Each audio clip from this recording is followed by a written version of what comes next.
No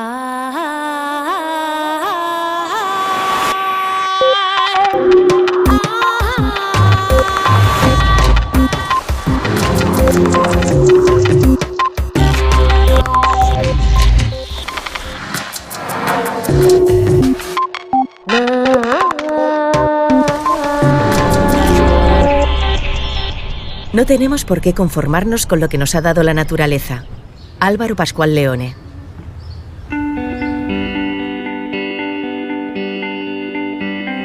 Hace exactamente 163 programas, en abril del 2008, Redes empezaba una nueva etapa en televisión española y lo hacía con una entrevista a Álvaro Pascual Leone, gran amigo y gran científico que investiga la estimulación no invasiva de nuestro cerebro.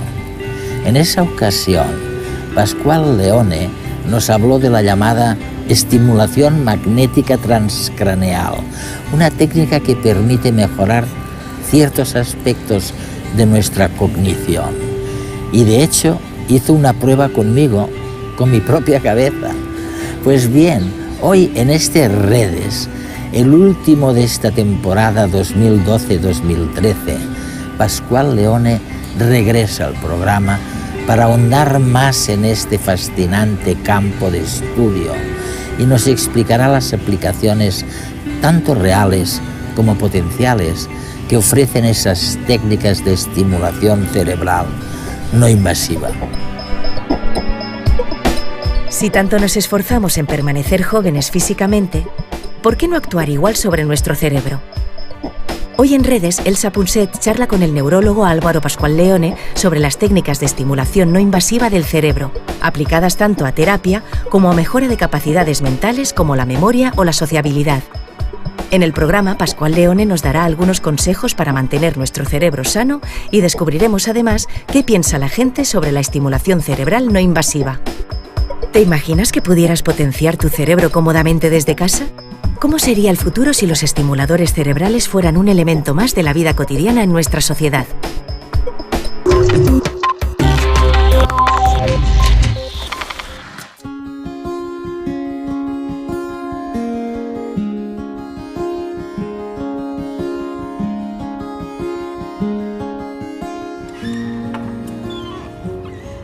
Álvaro, ¿qué tal? Muy bien, muy bien. Podemos mejorar nuestro cerebro. Lo que nos ha dado la naturaleza no es, digamos, el principio y el final de lo que hay. No tenemos por qué conformarnos. Bueno, esta es una gran pregunta. Probablemente lo que tenemos en la naturaleza es lo mejor que podemos tener, pero no funciona, no está funcionando siempre de la mejor manera posible. O sea, es posible hacer que funcione mejor para cosas concretas. Y bueno, acaba siendo una cuestión interesante de ver qué hacer para que funcione mejor para aquello que te interesa y cuáles son los posibles costes si haces que mejore mejor para algo, si pierdes en otras habilidades, ¿no? Vale, porque el cerebro de alguna manera está programado para cambiar constantemente, ¿no? Es lo que llamáis plasticidad cerebral. Correcto. Los neurocientíficos, ¿no? Sí. Entonces, la genética no lo es todo en este sentido. Hay mucho que podemos hacer para mejorar el cerebro. La genética es demasiado lenta. La genética te hace el nivel basal. Es el punto de partida, digamos. Sí. ¿Esto ya existe en el mundo real en otros ámbitos, por ejemplo en el militar? Sí, intentos de aplicarlo en la vida cotidiana, no solo en medicina, sino las agencias del ejército americano están explorando este tipo de tecnologías de estimulación para ver si pueden conseguir que lo que llamamos el aprendizaje perceptual, el saber detectar lo que son las dianas de los drones, de los pequeños teledirigidos, aviones teledirigidos que lleva un piloto, pues esos pilotos tienen que detectar dianas que por lo visto es muy complicado de aprender a detectarlas, y el uso de estas técnicas parece que puede acelerar ese aprendizaje, hacer mejores pilotos. Y se está viendo resultados en este sentido. Sí. Es un campo donde ya se está aplicando mejorar nuestro funcionamiento cerebral de una forma no invasiva. Correcto. Hace tiempo que sabemos que toda corriente eléctrica genera un campo magnético y viceversa. Nuestro cerebro, como objeto eléctrico, no es una excepción. La electricidad que generan sus neuronas produce un campo magnético a su alrededor, y un campo magnético o un campo eléctrico externos pueden producir actividad en nuestro tejido cerebral. ¿Quiere esto decir que podríamos modificar nuestra mente mediante la electricidad o el magnetismo? Parece ciencia ficción, pero no lo es. Hoy en día ya existen varios métodos que permiten estimular nuestro cerebro sin cirugía. La estimulación magnética transcraneal utiliza campos magnéticos que atraviesan la piel y el cráneo hasta provocar una pequeña corriente eléctrica en la corteza cerebral. Y la estimulación eléctrica transcraneal sigue el mismo principio, pero a través de descargas eléctricas muy pequeñas. De momento, ya se está probando la efectividad de estos métodos no invasivos en casos de depresión, epilepsia, dolores crónicos, Parkinson, autismo y derrames cerebrales. De hecho, numerosos experimentos muestran que estos dispositivos, que actúan sobre el cerebro pero desde fuera, son capaces de mejorar habilidades cognitivas, como la memoria, la capacidad de aprendizaje, la lógica y la matemática, e incluso pueden cambiar la manera en que percibimos el entorno y reaccionamos ante él. En resumidas cuentas, pueden modificar nuestra conducta. Las implicaciones futuras de estas nuevas tecnologías no invasivas son enormes. Se abre la puerta para manipular nuestra mente. Quizás para manipular lo que hacemos, lo que sentimos y lo que pensamos. ¿Sería lícito mejorar nuestras capacidades? ¿Permitiría una inteligencia mejorada tomar decisiones más acertadas? ¿O por el contrario, perderíamos aquello que nos hace humanos? Como ocurre con todos los grandes descubrimientos científicos y tecnológicos, las consecuencias éticas todavía imprevisibles de una técnica con este poder dependerá del uso que le demos.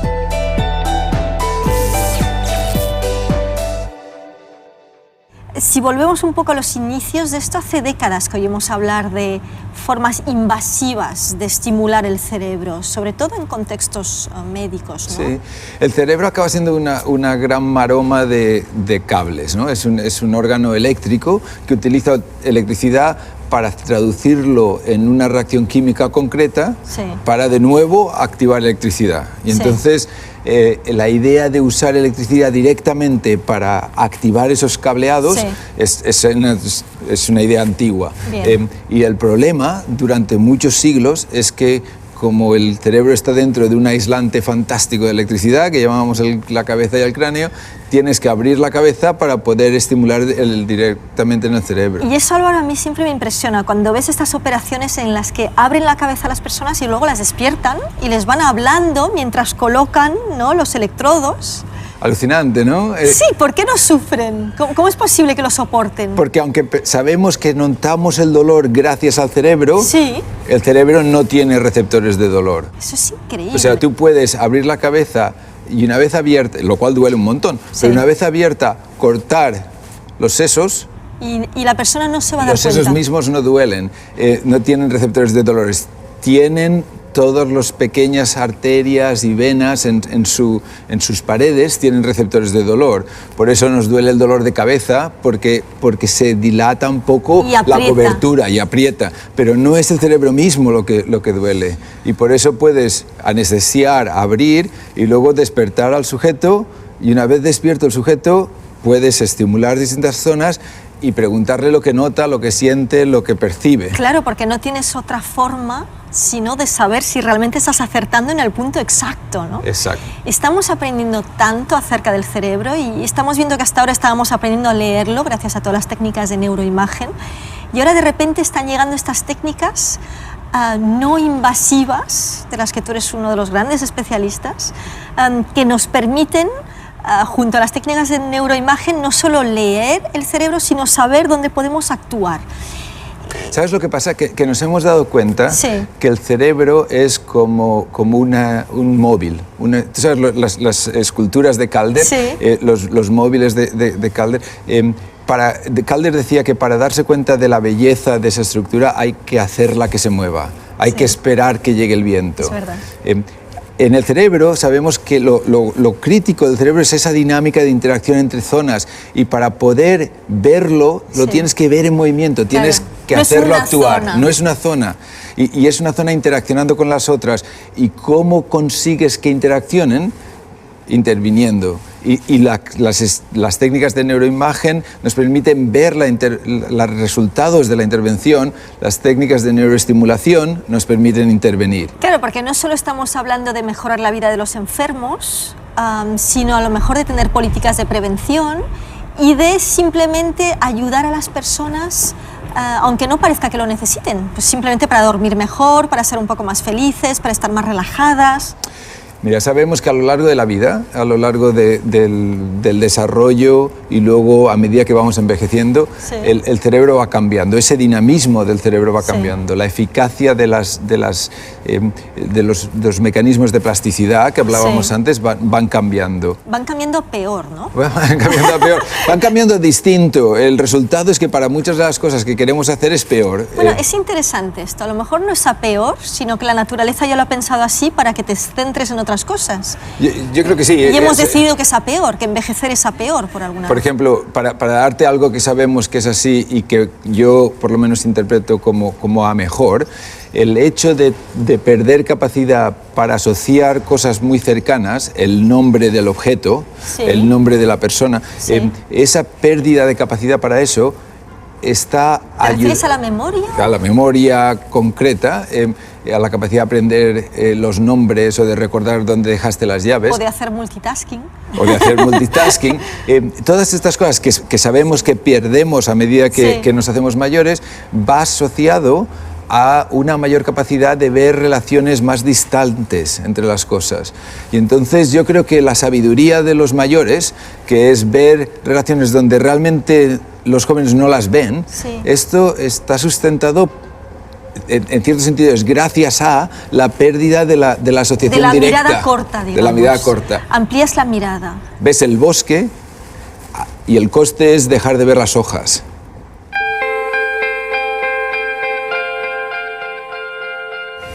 Hemos iniciado una nueva era en la que ha cambiado nuestra forma de comunicarnos, de aprender, de encontrar lo que nos apasiona y de conciliar con ello nuestra carrera profesional.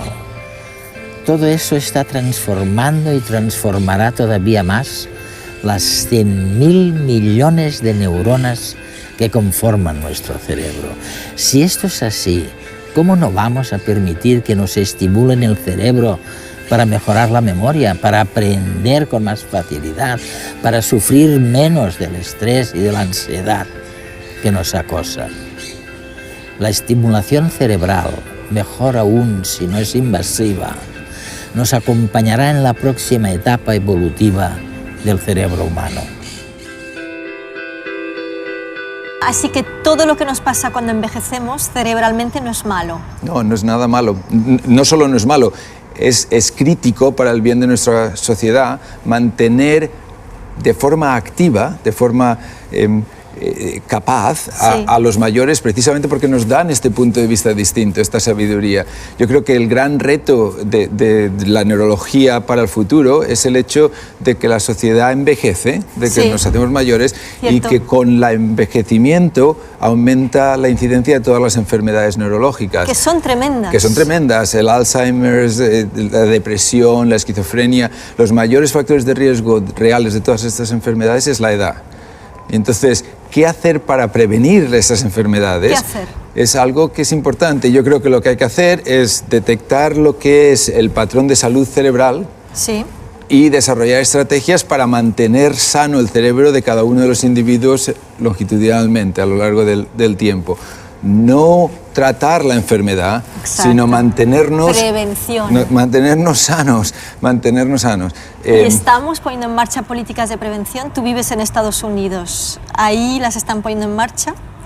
Las políticas yo creo que todavía no. Estamos poniendo en marcha las investigaciones para detectar esto, estamos poniendo en marcha las concienciaciones de la gente que esto es algo importante hacer. estamos empezando a conseguir que se invierta en investigación para hacer esto.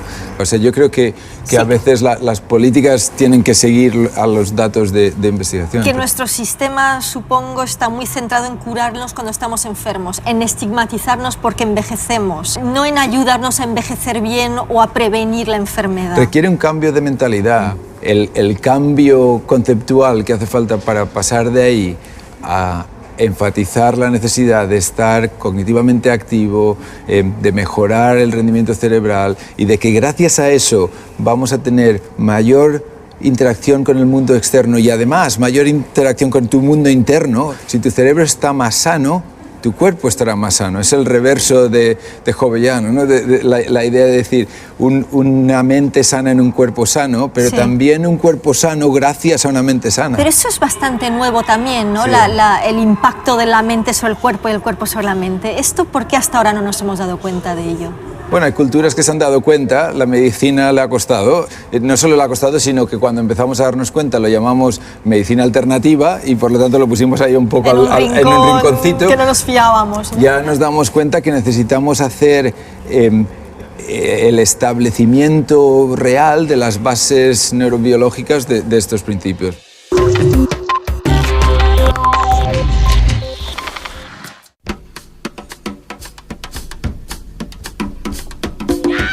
¿Y tú?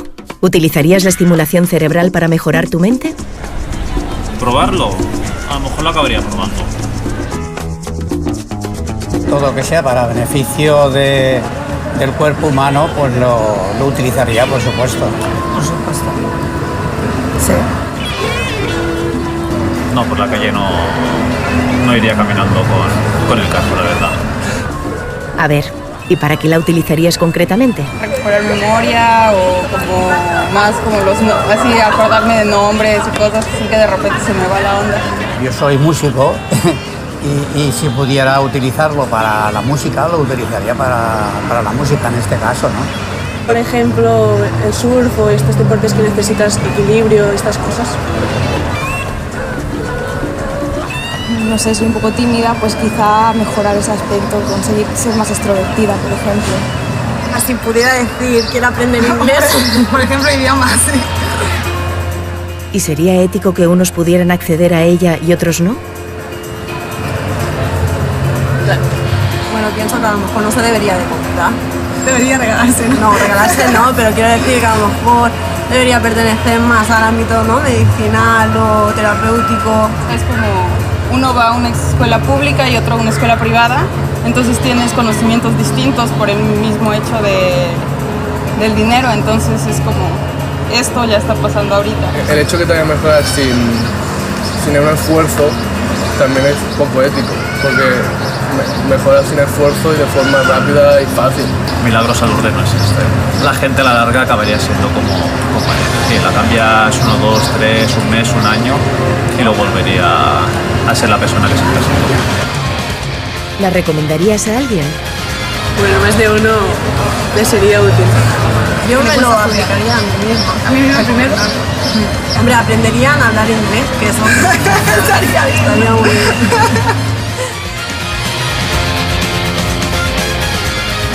Qué precioso.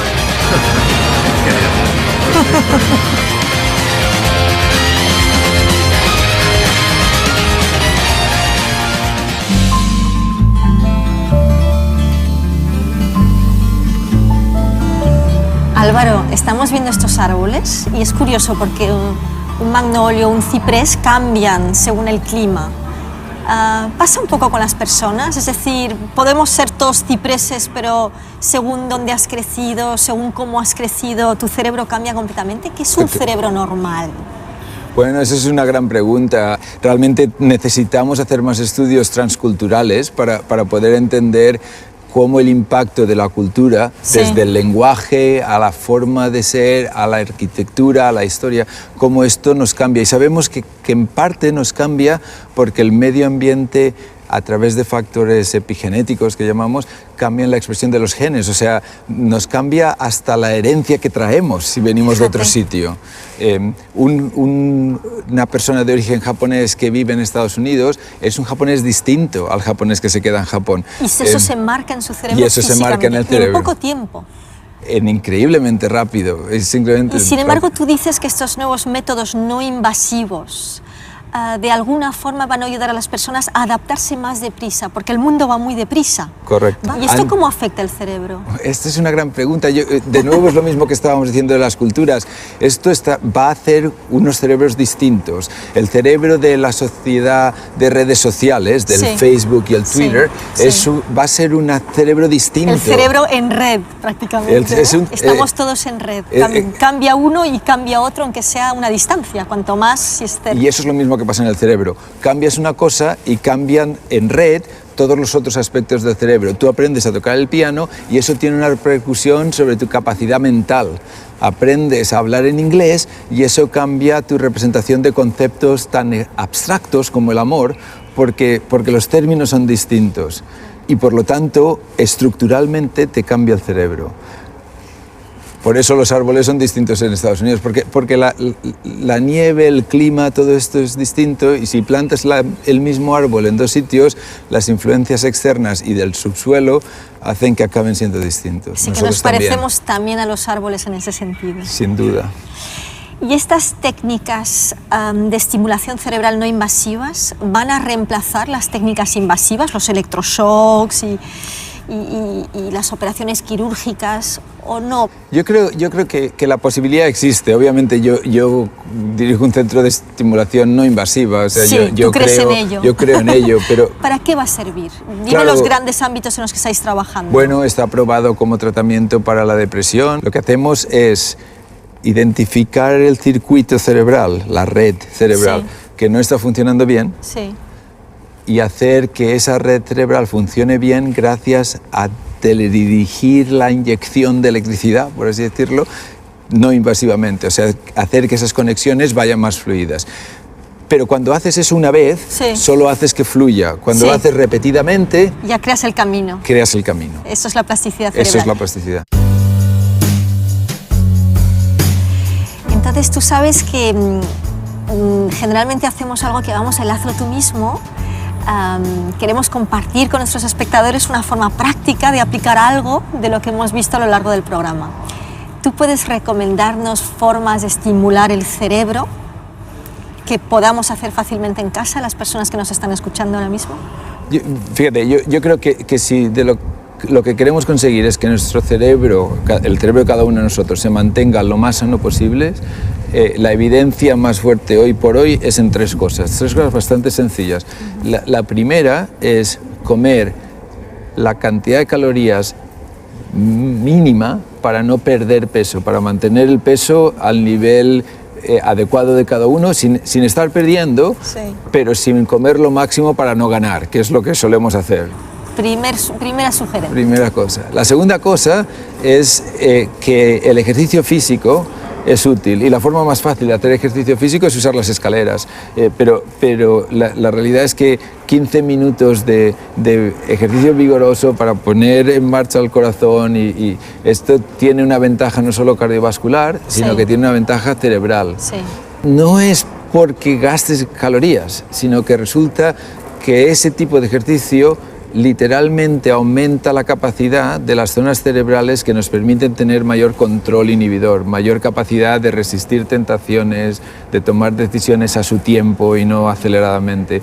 O sea, cambia nuestro cerebro en una forma que nos es beneficioso. ¿Cuánto ejercicio recomiendas? Muy poquito. Realmente parece que los estudios de Arthur Kammer, entre otros, que 15-20 minutos diarios es suficiente. Pero un poquito vigorosos, entiendo, ¿no? Sí, o sea, aeróbico para que realmente te ponga el corazón en marcha. Así que tu segunda sugerencia para un cerebro sano es hacer un poquito de ejercicio cada día. Correcto. Así de sencillo. Así ¿Y la sencillo. tercera? Y la tercera es darse cuenta de que igual que los músculos hacen ejercicio, nuestro cerebro a la postre es un músculo un poco especial que necesita hacer ejercicio también. Y entonces hacer ejercicio cognitivo para mantener la capacidad plástica del cerebro es importante. Y aquí la puntualización es darse cuenta de que lo que estamos hablando no es hacer más de lo que uno ya sabe hacer. Bien. Sino salir de tu zona de confort. Justo, hacerle hacer a tu cerebro cosas que no sabe hacer. Por ejemplo, ¿tú qué harías? ¿A Bueno, ti qué te cuesta hacer? Yo no tengo ni idea de cómo bailar, no sé hacer punto crochet, y ese son el tipo de cosas que me harían mejorar las capacidades cognitivas. O sea, realmente es darse cuenta que la función cerebral está en todas las habilidades que hacemos y que si tú no sabes pintar, quizá eso es lo que deberías hacer. Si no pero como hobby dedicando esfuerzo. Sí. O sea, no una vez y se acabó. Exacto. Es lo mismo que el ejercicio físico que decíamos. Si lo usas, lo vas ganando. Si lo dejas de usar... Úsalo o piérdelo, ¿no? Dicen del cerebro. Parece que este es el caso. Fantástico. Mil gracias, Álvaro. Un placer a vosotros. Un placer. Gracias.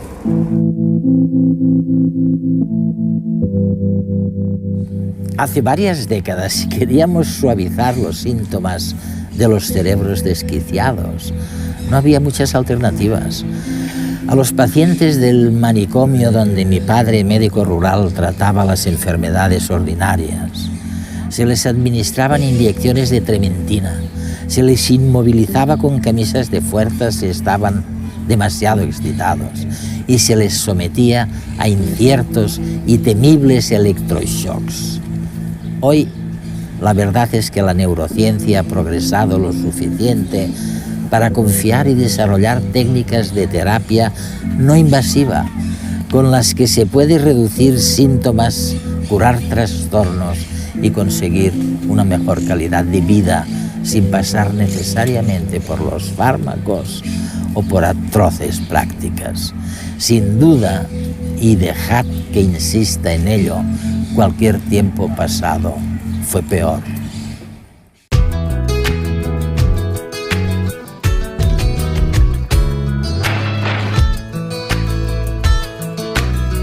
¿Por qué los abuelos tienen el pelo blanco?